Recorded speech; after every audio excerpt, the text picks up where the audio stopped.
ఉద్దేశపూర్వకంగానే ఒక ఏడాది కాలంలోనే కేజీ నెయ్యి 351 రూపాయల నుంచి 716 రూపాయలకు తీసుకుపోయినారు. ఒక కాటన్ మాదిరిగా ఏర్పడి దేవుని సొమ్మును కొలగొడతా ఉన్నారు. ఇది బహుశా ప్రపంచ చరిత్రలో స్కాములలో అందులో కనీసం దేవుడు అంటే భయం లేదు, భక్తి లేదు.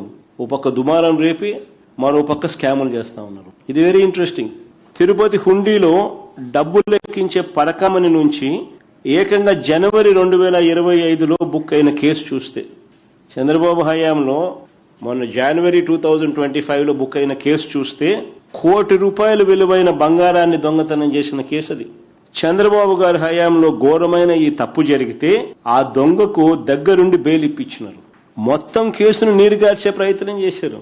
మా హయాంలో 75,000 విలువ చేసే డాలర్ నోట్ల దొంగతనం జరిగితే ఏకంగా 15 కోట్లు విలువైన ఆస్తులు టీటీడీ గుడికి రాయించినారు.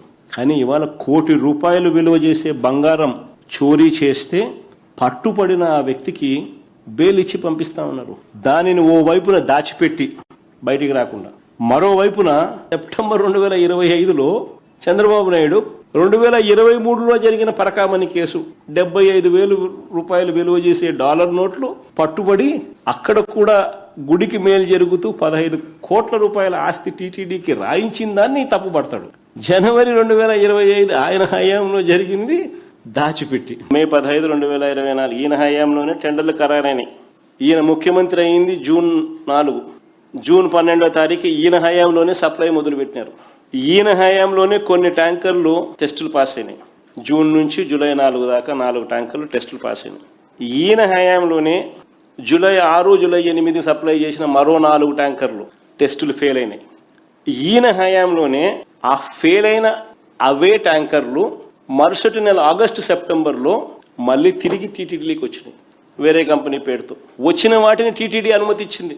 వాటిని లడ్డూలు తయారు చేయడంలో ఉపయోగించుకున్నారు ఆగస్టు సెప్టెంబర్లో జరిగింది ఇదంతా. ఇది అయిన వెంటనే సెప్టెంబర్ 18వ తారీఖున చంద్రబాబు నాయుడు గారు జరిగిన ఈ విషయాన్ని దాచిపెట్టి జంతువుల కొవ్వు కలిసిందని, కల్తీ జరిగిందని ఈయన ఎదురారోపణ. ఆయన చేసిన తప్పును మాపై నెట్టాడు. నిజంగా చెప్తాను, ఇలాంటి వారిని ఏమనాలా? విలన్ క్యారెక్టర్ కూడా ఒక సినిమాలు పోతే ఆ 2.5 గంటల్లో విలన్ కూడా ఇంతగా ఆలోచన చేయడము. అసలు ఇది లైవ్ టెలికాస్ట్లో కనిపిస్తుంది. Reality show. స్కీములు లేవు, స్కాములు, మళ్ళీ ఎదురు ఆరోపణలు, మళ్ళీ కుట్రలు.